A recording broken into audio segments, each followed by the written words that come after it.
నమస్కారం. ఈరోజు సుఖీభావలో దేహమంతా దుర్గంధం తగ్గేదెలా, ఎండ దెబ్బను కాచుకుండిలా, ఆపదలో ఆత్మీయ నేస్తం ఐసీయూ, చిన్నారిలో ముందస్తు యవ్వనమా, ఇంకా హెల్త్ టిప్. ఒళ్లంతా చెమటతో తడిసి ముద్దవుతున్నప్పుడు చెమట వాసన రావటం సహజమే. అలాగే రోజుల తరబడి స్నానం చేయని సందర్భాల్లో కూడా ఒళ్లంతా మురికి పట్టి దుర్గంధం వెదజల్లడం సాధారణమే. అయితే మనలో కొంతమందికి అంతగా చెమట పట్టకపోయినా నిత్యం స్నానం చేస్తున్నప్పటికీ శరీరం అంతా కంపు వాసన వస్తూ ఉంటుంది. సెంట్లు, డియోడ్రెంట్లు, పెర్ఫ్యూములతో కూడా పెద్దగా ఫలితం ఉండదు. ఇలాంటి పరిస్థితిని డాక్టర్లు బ్రోమోహైడ్రోసిస్గా పిలుస్తారు. దేహం అంతా దుర్గంధం వెదజల్లే బ్రోమోహైడ్రోసిస్ సమస్యకు కారణాలు, పరిష్కార మార్గాల గురించి ఇప్పుడు తెలుసుకుందాం.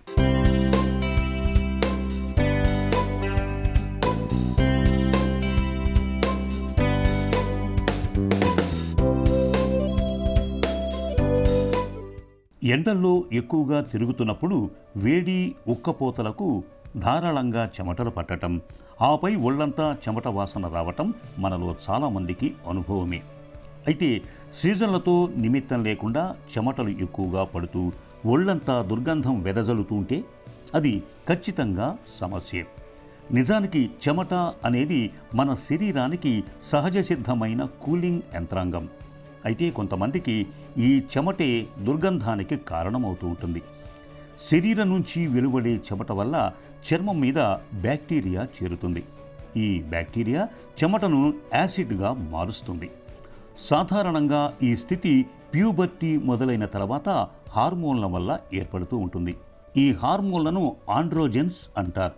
చెమట పట్టినప్పుడు ప్రతి ఒక్కరికి వారి శరీరాన్ని బట్టి వేరువేరు వాసనలు వస్తూ ఉంటాయి. కొందరికి వాసన తక్కువ ఉంటుంది, మరికొందరికి ఎక్కువగా ఉంటుంది. మన చెమట వాసన విభిన్న విషయాలపై ఆధారపడి ఉంటుంది. మన శరీర వాసనలు వివిధ గ్రంథుల ద్వారా బయటకొచ్చిన సమ్మేళనాల నుంచి ఉద్భవిస్తాయి. ఇలాంటి వాసన కొంతవరకు మన జన్యువులు, శరీరంలోని బ్యాక్టీరియా, పర్యావరణం, మనం తినే ఆహారం, ఇలా పలు అంశాలపై ఆధారపడి ఉంటుందని చెబుతారు డాక్టర్లు. మన ఒంటి నుంచి వచ్చే దుర్వాసనని బ్రోమోహైడ్రోసిస్ అంటాం. అసలు ఈ దుర్వాసన అందరికి ఎందుకు రాదు, కొంతమందికి వస్తుందంటే దాని బేసిక్స్లోకి వెళ్తే చెమట వచ్చే గ్రంథులు రెండు రకాలు ఉంటాయి. Eccrine glands and apocrine glands అంటాం. ఎక్రైన్ గ్లాండ్స్ ప్యూర్ చెమట వచ్చే గ్రంథులు. ఇది పుట్టుకతోటే యాక్టివేట్ అవుతాయి. బాడీ తల నుంచి అరికాళ్ళ వరకు ఉంటాయి. కొన్ని మిలియన్స్ ఉంటాయి.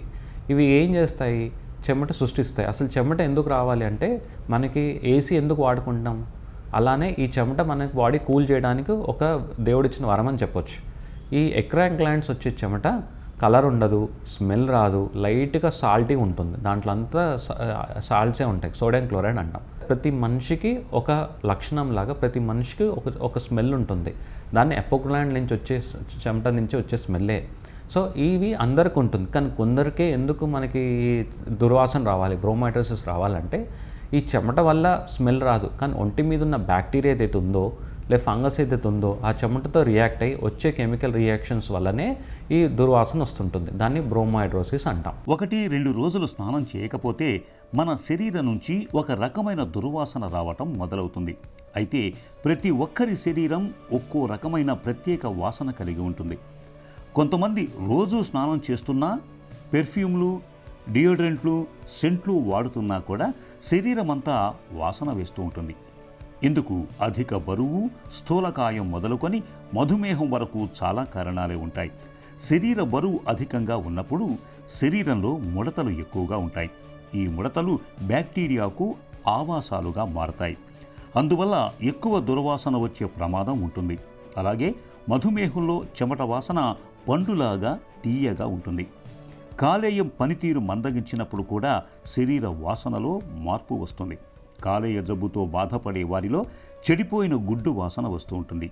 అలాగే కిడ్నీ జబ్బులతో బాధపడుతున్నప్పుడు వారి నుంచి వచ్చే వాసన అమోనియాను పోలి ఉంటుంది. అసలు ఈ బ్రోమోహైడ్రోసిస్ దుర్వాసన ఎందుకు రావాలి అంటే ముందు చెప్పినట్టు ఒంటి మీద ఉన్న బ్యాక్టీరియా వల్ల, కానీ కొన్ని కారణాల వల్ల అది ఎక్కువ అవుతుంటుంది. సరిగా స్నానం చేయకపోయినా కానీ, ఇమ్యూనిటీ లో ఉన్నా కానీ, కొన్ని రకమైన ఫంగల్ ఇన్ఫెక్షన్స్ అంటే ఈ క్యాండిడియల్ ఇన్ఫెక్షన్స్ కానీ, ఎరిథ్రాస్మా అంటాం, అది కూడా ఒక సార్ట్ ఆఫ్ ఫంగల్ ఇన్ఫెక్షనే. ఒంటి మీద ఉన్న బ్యాక్టీరియాలో స్ట్రెప్టోకోకల్ బ్యాక్టీరియా కానీ, కార్నీ బ్యాక్టీరియా కానీ, స్టెఫిలోకోకస్ బ్యాక్టీరియా కానీ, దీనివల్ల ఈ స్వెట్ రియాక్ట్ అయ్యి ఈ బ్రోమాయిడ్రోసిస్ వస్తుంటాయి. మనం తీసుకునే డైట్లో కూడా, అంటే మనం ఈ ఆనియన్ గార్లిక్, ఉల్లిపాయ, తర్వాత కెఫిన్ ఉన్న కూల్ డ్రింక్స్ ఇవి ఎక్కువ తీసుకోవడం వల్ల కూడా మనకి ఆల్కహాల్ కూడా ఇవి రీజన్స్ అని చెప్పొచ్చు. కొంతమందికి ఇంటర్నల్గా ప్రాబ్లమ్స్, అంటే డయాబెటిక్ కానీ, ఒబెసిటీ కానీ, లేదంటే కొన్ని రకమైన హెల్త్ ఇష్యూస్, అంటే థైరాయిడ్ ఇష్యూస్లో కానీ ఈ బ్రోమాయిడ్రోసిస్ వచ్చే ఛాన్సెస్ ఉంటాయి. డాక్టర్ దగ్గరికి వెళ్ళగానే దీనికి స్పెసిఫిక్ టెస్టులు అంటూ ఉండవు, కానీ అవి ఎందుకు వస్తుందో ఎవాల్యుయేట్ చేసుకోవచ్చు. థైరాయిడ్ టెస్ట్ కానీ, డయాబెటిక్ టెస్ట్ కానీ, ఒంటి మీద ఉన్న ఫంగస్ KOH మౌంటింగ్ అంటాం, లేదంటే కల్చర్ చేయించి ఏమన్నా ఇన్ఫెక్షన్స్ ఉన్నా దాన్ని మనం క్లియర్ చేసుకోవడం వల్ల బ్రోమాయిడ్రోసిస్ ఆటోమేటిక్గా తగ్గడం స్టార్ట్ అవుతుంటుంది. శాకాహారులతో పోలిస్తే మాంసాహారుల్లో శరీరం నుంచి ఎక్కువ దుర్వాసన వచ్చే అవకాశం ఎక్కువగా ఉంటుంది.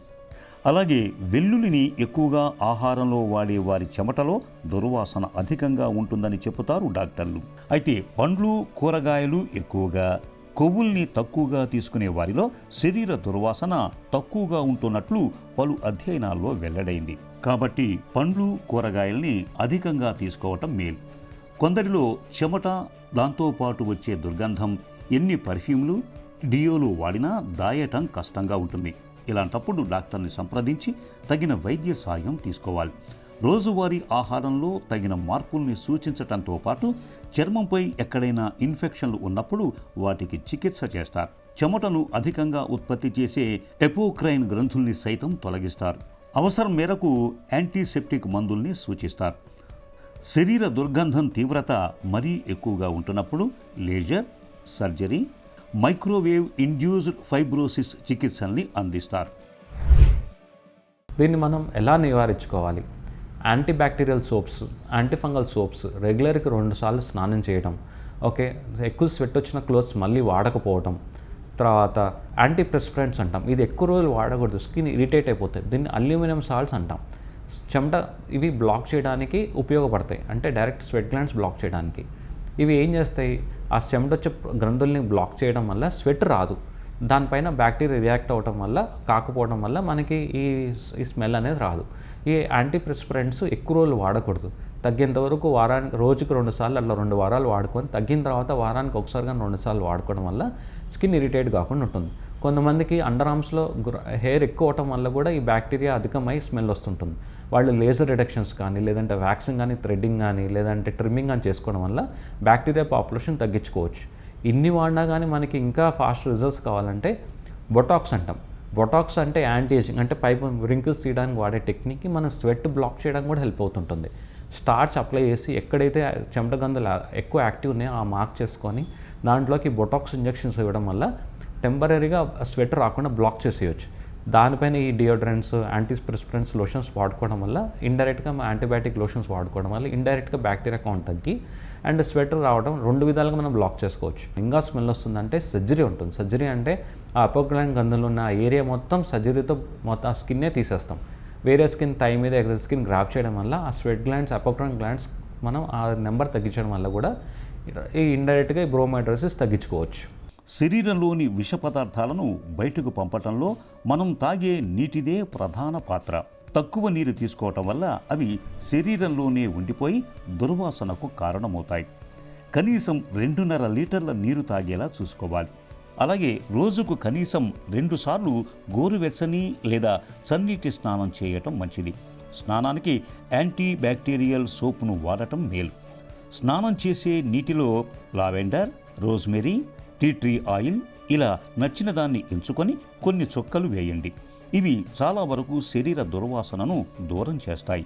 శరీర దుర్గంధం అధికంగా ఉన్నప్పుడు సాధారణ డియోడరెంట్లకు బదులుగా యాంటీపెరిస్పిరెంట్లను వాడటం మేలు.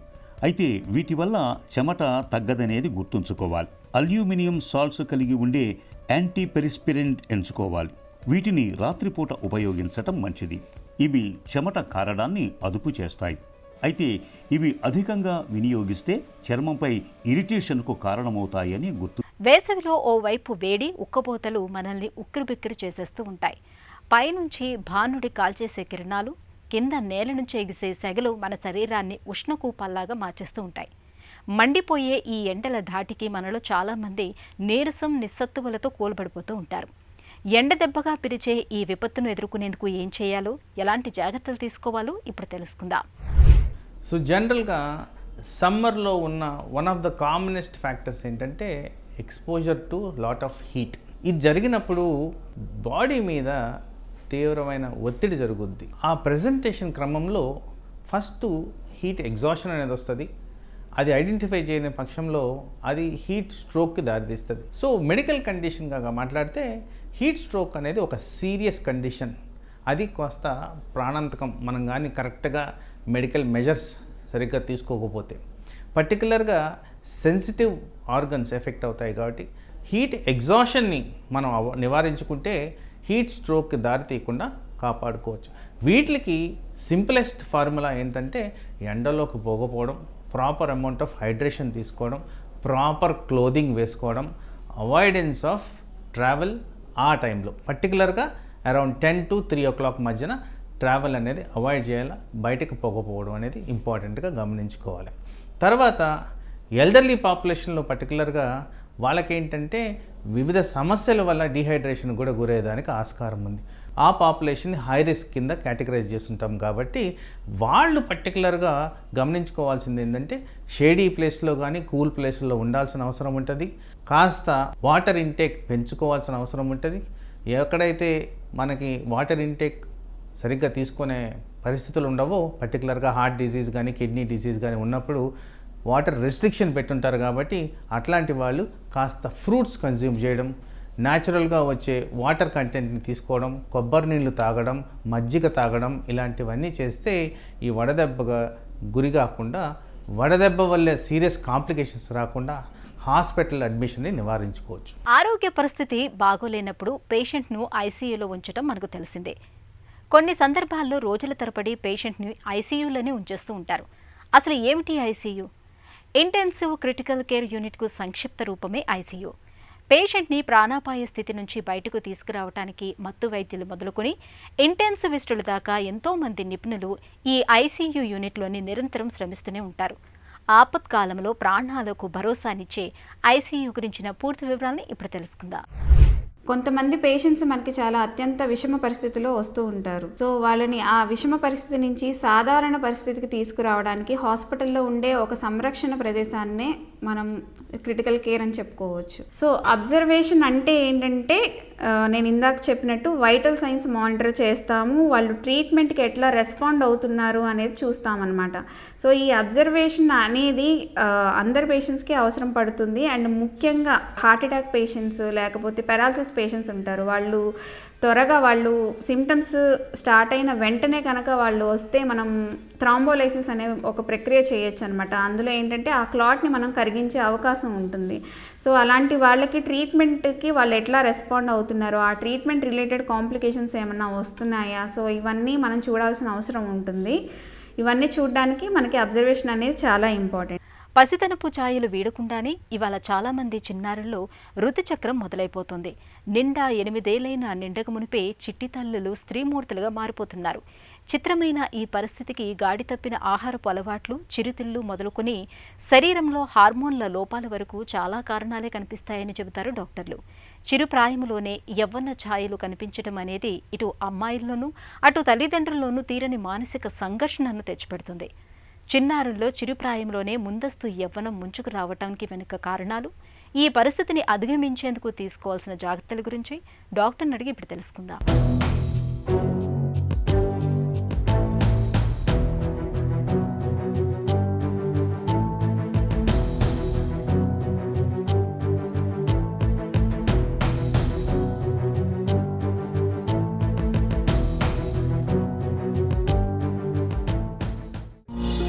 నేటి తరంలో అమ్మాయిలు పసివయసులోనే రజస్వల కావడానికి కారణాలేంటి? రజస్వలయ్యే వయస్సు అన్నది చాలా కారణాల మీద ఆధారపడి ఉంటుంది. ఎందుకంటే ఈ పిల్లలకి ఎక్స్పోజర్ కానీ ఇవాళ రేపు టెక్నికల్ ఇవి డిజిటలైజేషన్ పెరిగిపోయిన కొద్దీ వాళ్ళకి చాలా అంశాలకి త్వరగా ఎక్స్పోజర్ జరుగుతుంది. దాంతో ఈ హార్మోన్లలో తేడా వచ్చి త్వరగా మెచ్యూర్ కావటం ఇటువంటివి జరుగుతాయి. రెండవది పూర్వకాలం తినే ఆహారానికి ఇప్పుడు తినే ఆహారానికి బోల్డ్ అంత తేడా ఉంది. ఎందుకంటే మనం ఇప్పుడు వాడే ఫెర్టిలైజర్స్, పెస్టిసైడ్స్, ప్లాస్టిక్స్, వీటన్నిటిని ఎండోక్రైన్ డిస్ట్రప్టింగ్ సబ్స్టెన్సెస్ అని అంటారు. మనం డే టు డే వాడే వాటిల్లో చాలా ఉంటాయి. టూత్పేస్ట్ దగ్గర నుంచి, కాస్మెటిక్స్ దగ్గర నుంచి, పాల దగ్గర నుంచి, పన్నీర్ దగ్గర నుంచి, మీట్ దగ్గర నుంచి ఎన్నో రకాల వస్తువుల్లో ఈ ఎండోక్రైన్ డిస్ట్రప్టింగ్ ఫ్యాక్టర్స్ ఉంటాయి. దాంతో పిల్లల హార్మోన్స్, ఈ పెరుగుదల, వీటన్నిటిలో తేడాలు వచ్చేస్తూ ఉన్నాయి. తర్వాత జెనెటిక్ ఫ్యాక్టర్స్ ఉంటాయి, వాళ్ళ ఫ్యామిలీలో మిగతా వాళ్ళకి ఎప్పుడు వచ్చింది అన్న దాన్ని బట్టి. ఈ రకంగా రకరకాల ఫ్యాక్టర్స్ ఉంటాయి. ఇవన్నీ జనరల్ కాజెస్. పోతే ఇది కరెక్ట్ కాదు, పెథలాజికల్ అని ఎప్పుడు అనుకోవాలి అంటే కొన్ని సెంట్రల్ కాజెస్ ఉంటాయి. సెంట్రల్ కాజెస్ అంటే మెదడు నుండి వచ్చే కారణాలు అన్నమాట. బ్రెయిన్లో ట్యూమర్స్ ఉండొచ్చు, ఇన్ఫెక్షన్లు ఉండొచ్చు, లేదు అంటే ఇడియోపతిక్ అసలు ఏమీ తెలియకుండా కూడా కారణాలు కొన్ని ఉండొచ్చు. మరి peripheral causes for early puberty అంటే ప్రికాషియస్ ప్యూబర్టీ అంటారు దీన్ని. పెరిఫరల్ కాజెస్ అంటే ఎడ్రినల్ గ్రంథిలో గడ్డలు, అండాశయాల్లో ట్యూమర్స్, లేదా థైరాయిడ్ డెఫిషియన్సీ, ఇటువంటివన్నీ పెరిఫరల్ కాజెస్ అన్నమాట. చిన్న వయసులో రజస్వల కావడం అమ్మాయిపై ఎలాంటి ప్రభావాన్ని చూపిస్తుంది? చాలా ప్రభావం ఉంటుంది. ఎందుకంటే శారీరకంగా చూసుకోండి, ఒకేసారి పొడుగు పెరిగిపోతారు. వాళ్ళ క్లాస్లో ఉన్న మిగతా పిల్లలందరూ చిన్నగా చక్కగా గౌన్లు వేసుకుని ఆడుతూ పాడుతూ తిరుగుతూ ఉంటే ఈ పిల్లకి త్వరగా వచ్చేసినందుకు గబుక్కుని పొడుగైపోవటం, వక్షోజాల డెవలప్మెంటు, దాంతో డ్రెస్సులు మార్చాల్సి రావటం, ఇటువంటివన్నీ జరుగుతాయి. తర్వాత పీరియడ్స్ అప్పుడు ఆ క్లాసుల్లో, ఆ తరగతుల్లో వాళ్ళకి శానిటరీ నాప్కిన్స్ వాడడం, వాటిని మార్చుకోవటం, బాత్రూంలో అటువంటి ఫెసిలిటీస్ అన్నీ ఉండటం, ఇవన్నీ కొంచెం తక్కువ. ఎందుకంటే ఆ వయసులో ఎక్స్పెక్ట్ చెయ్యరు కనుక. సో ఇవన్నీ ఈ అమ్మాయి ఒక్కటి మేనేజ్ చేసుకోవాల్సి వస్తుంది. శారీరకమైన మార్పులతో పాటు మానసికంగా కూడా సిగ్గుగా, బిడియంగా, మిగతా వాళ్ళ నుంచి వేరుగా, సెల్ఫ్ కాన్ఫిడెన్స్ లేకుండా, వంగి గూనిగా నడుస్తూ, దాచిపెట్టుకోవడానికి ప్రయత్నిస్తూ ఈ రకంగా తయారవుతుంది.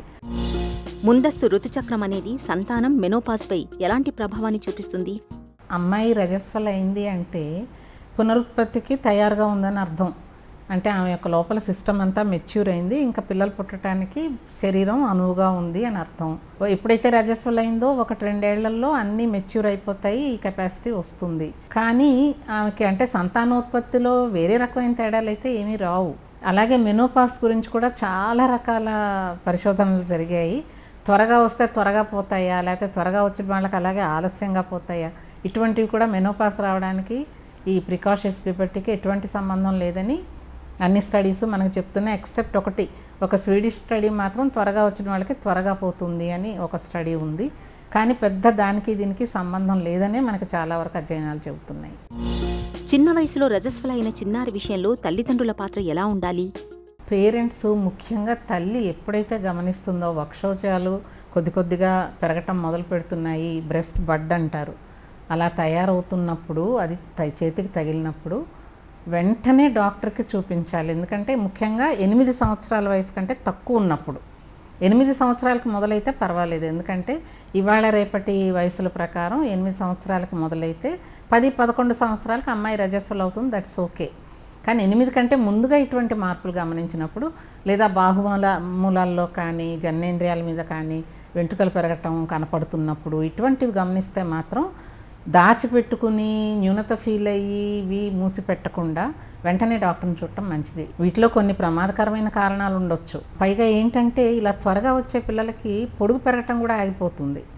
అందుకని అమ్మాయికి చక్కగా పూర్తి హైట్ రావాలన్నా, ఇది ఇలా త్వరగా రాకుండా కొంత పోస్ట్పోన్ చేయాలి అని అనుకున్న డాక్టర్ని సంప్రదించి తగిన సలహా తీసుకోవటం తప్పనిసరి.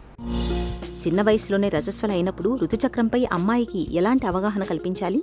ఇప్పుడు తల్లి అయితే తప్పనిసరిగా అమ్మాయికి అన్ని రకాలుగా ఎక్స్ప్లెయిన్ చేయాలి.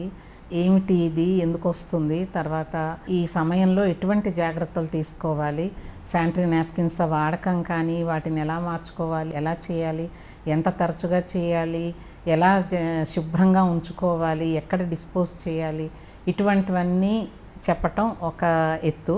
అమ్మాయి శరీరంలో ఎటువంటి మార్పులు వస్తాయి, ఈ మార్పులు దేనికి సూచన, అటువంటివన్నీ చెప్పటం కూడా తల్లి బాధ్యత.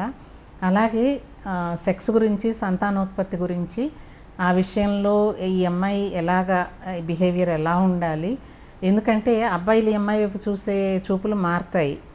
అందుకని ఎప్పుడూ కూడా ఒక ప్రమాదం అనేది పొంచే ఉంటుంది. అందుకని సేఫ్ టచ్ ఏమిటి, అన్సేఫ్ టచ్ ఏంటి, తన్ని తాను ఎలా పరిరక్షించుకోవాలి, తను ఎలా బిహేవ్ చేయాలి సొసైటీలో అన్నది ఇవన్నీ చెప్పటం తల్లి వంతు. అలాగే అమ్మాయిలు తమ కాళ్ళ మీద తాము ఎలా నిలబడాలి, వాళ్ళని భావి పౌరులుగా సమాజంలో ఒక భాగంగా యూస్ఫుల్ మెంబర్స్గా తీర్చిదిద్దటం స్కూల్కి కూడా బాధ్యత ఉంది. చిన్నారిలో ముందస్తు యవ్వనానికి వైద్యపరమైన చికిత్స ఎలా ఉంటుంది? ఇప్పుడు ట్యూమర్ లాంటిది ఏమన్నా ఉంటే కనుక వెంటనే వాటిని తీసేయకపోతే అమ్మాయి ప్రాణానికి కూడా సమస్య రావచ్చు. అందుకని మొట్టమొదటిగా డాక్టర్లు పరీక్షించి చూస్తారు. ఫిజికల్ ఎగ్జామినేషన్తో పాటు తప్పనిసరిగా అల్ట్రాసౌండ్ స్కాను, అవసరమైతే ఎంఆర్ఐ, ఈ పరీక్షలు తప్పనిసరి. ఇవి కాకుండా బోనేజ్ అనేది తప్పనిసరిగా చూస్తారు. ఎముకలు ఎంతవరకు పెరుగుతున్నాయి, ఎందుకంటే ఎముకలు యాక్సిలరేటెడ్ త్వరగా కనుక ఎముకలు పెరుగుతూ ఉంటే అవి మూసుకుపోయి ఎపిఫిసిస్ ఇంకా పెరుగుదల ఆగిపోతుంది. అందుకని బోనేజ్ అనేది ఒకటి చూసుకోవాలి. వేరే పెద్ద కారణం ఏమీ లేకపోతే ఇడియోపతిక్ అంటే కారణం లేనిదైతే కనుక ఈ జిఎన్ఆర్హెచ్ ఎనలాగ్ అనే ఇంజెక్షన్ ఇవ్వటం ద్వారా ఈ ప్యూబర్టీని పోస్ట్పోన్ చేస్తారు. అంటే వెంటనే మెన్సెస్ స్టార్ట్ కాకుండా ఈ లక్షణాలన్నీ ఆగిపోయేటట్టుగా కొన్నాళ్ళ తర్వాత వచ్చేటట్టుగా ఈ హార్మోన్ ఇంజెక్షన్లు ఇవ్వటం ద్వారా దీన్ని పోస్ట్పోన్ చేస్తారు. ఆ రకంగా పాప ఎత్తు కూడా చక్కగా తనకి ఎంత హైట్ అయితే జెనెటిక్గా ఉంటుందో అంత హైట్ పెరగటం జరుగుతుంది. అలాగే పెరిఫరల్ కాజెస్ వేరేవి కనుకుంటే అరోమేటేజ్ ఇన్హిబిటర్స్ అని అటువంటి మందులు కూడా వాడతారు. చిన్నారిలో ముందస్తు యవ్వనం వచ్చాక చికిత్స తీసుకోవటం కన్నా అసలు ఆ సమస్య రాకుండా ముందు జాగ్రత్త తీసుకోవటం మంచిది. ఏ రూపంలో కూడా ఈస్ట్రోజన్, టెస్టోస్టిరాన్ హార్మోన్లు వాడకుండా చూడాలి. అలాగే వయసుకు తగినట్లుగా శారీరక వ్యాయామం ఉండాలి. అమ్మాయిపై ఒత్తిడి లేకుండా చూడాలి. అలాగే జంక్ ఫుడ్కి బదులుగా పోషకాహారానికి ప్రాధాన్యం ఇవ్వాలి. ఇక ఈరోజు కార్యక్రమాన్ని ముగించే ముందు స్టార్ హాస్పిటల్ సమర్పించు ఒక చిన్న చిట్కా మీకోసం. వేసవిలో ఆహారాన్ని ఒకేసారి తీసుకోకండి. దీనివల్ల తిన్నది సరిగ్గా జీర్ణం కాక ఒంట్లో వేడి పుడుతుంది. కాబట్టి తక్కువ మోతాదులో ఎక్కువసార్లు తినండి.